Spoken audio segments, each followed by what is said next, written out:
In today's 24/7 news cycle, the homeless are thought of as a spectacle, people as talent. a political pawn, a piece of furniture in everyday life. By using homeless people as props. Someone's monetary value is inextricably connected to who they are as a person. I'm really rich. I'm gonna make you work for your dollars. I don't want a poor person. Does that make sense? What do you think of when you picture a homeless person? A drug addict? An old man with a shaggy beard begging for money? Being homeless may not be what you think. So we had a house and we had a bakery, and both my parents were working full time, and my dad was like running the bakery like crazy. And through a series of events, we ended up losing a lot of customers because some people were working there, cough cough, my mother, love her dearly, but she wasn't good with people back then and just kind of rotten. People didn't like her, so they stopped coming, stopped buying our stuff. So we lost the bakery, and then we lost the place, and we had nowhere to go. So we packed everything up and found somewhere outside. Reality is that homelessness lives closer to all of us than we would like to admit. 3/4 of Americans are living paycheck to paycheck. That's one bad break from disaster. Boy, it was a series of bad decisions on my part that I could see it coming, but it was a little disillusioned thinking that I was going to be able to make things work out. And essentially one decision after another led to being evicted from the townhome that I was in. Didn't have the funds or the finances to re-rent somewhere else. So that's when I became, the sign was on the door and I couldn't get into the apartment. At that point, I was homeless. Yeah, definitely a lot more difficult for them, because I'm sure that like through the entire time they couldn't believe it. I'm positive they were just there like, how did we let this happen kind of a thing. And I know I've talked to both of them about it, and they felt like failures basically because of the entire thing. Shane's family was evicted from their home when he was 9 years old. His family spent the winter living in the woods in a broken down RV without running water or electricity. Yeah, really, really cold. Luckily, we didn't have crazy snowfall by the time we managed to find a place before crazy shit happened. But like, we had the frost, like bad, definitely woken up to like really, really below freezing temperatures and everything. But I was employed throughout the time. So it was, essentially living out of a car. All the possessions that I could take that I really needed, I packed into this old Ford Taurus.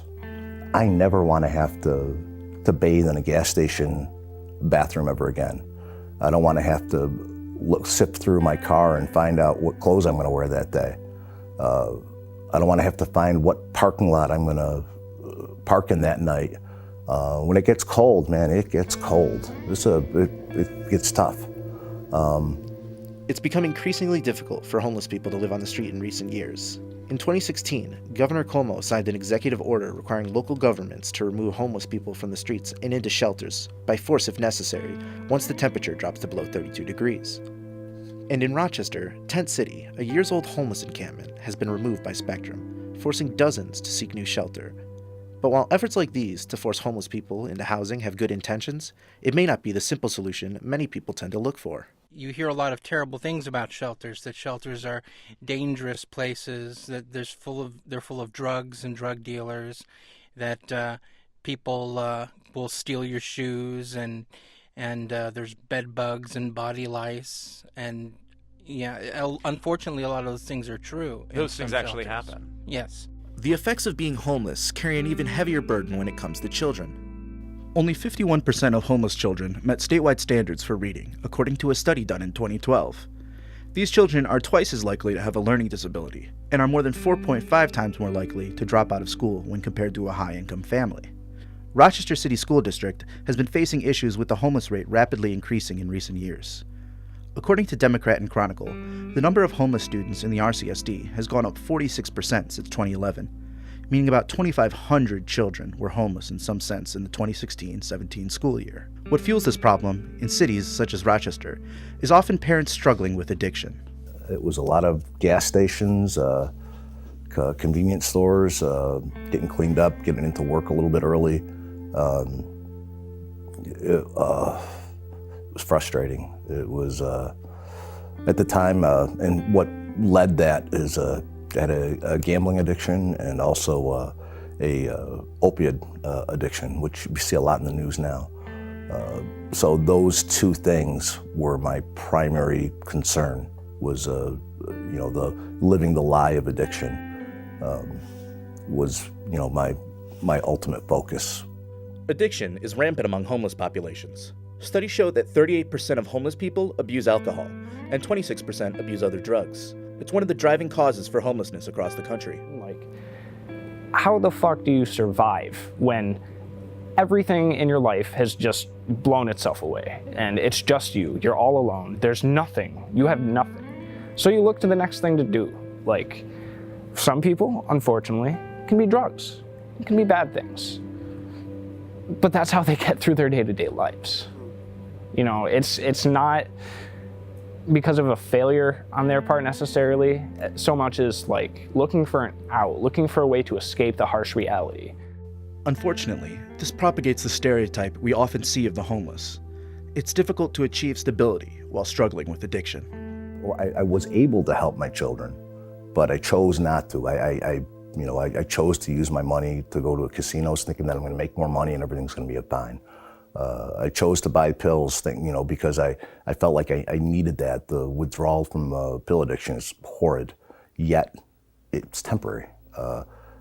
Yet again, those lies that you tell yourself, say it's going to be okay. One more time, just one more day, one more week. We'll get through this. You'll be off this stuff, and you'll be fine. You'll take your next check, and everything will be great. But then you get your next paycheck, and you end up making the same mistakes again with it. Studies show that mental illnesses like bipolar disorder, schizophrenia, and depression are linked to alcohol and drug abuse, which is another driving cause for homelessness. Illnesses like depression can have devastating effects on individuals without support or the ability to seek help. In a survey of 330 homeless adults, 34% had attempted suicide. In August of 2011, I tried to kill myself, and I had said enough's enough. I was done. I felt like I was done causing people enough pain. I felt like I was just a big burden in the world and society and my family's and friends' lives, and I felt like everybody would be better off without me.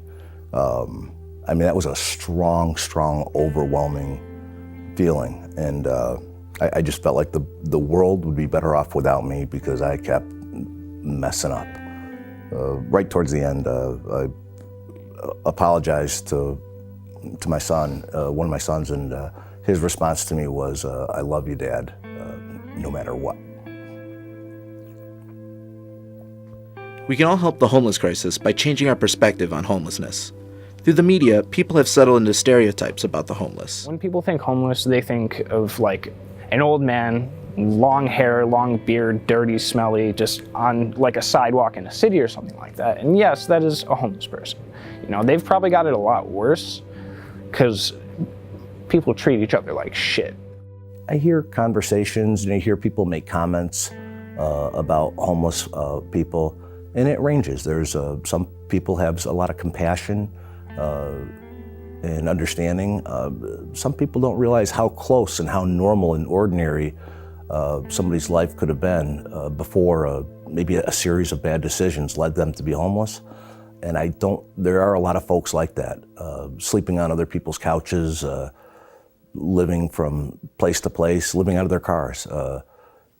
It's not uncommon, and I don't think it's understood just how, I don't want to say rampant, but how many people there are that don't have an official address that they can call home. What it comes down to is treating people like people, trying to make a difference instead of treating them like a spectacle. There's been homeless for as long as there's been civilization.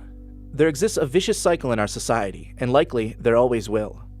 Despite that, we can work to improve our communities and put pressure on our representatives in government to work towards solutions for the plights the homeless face.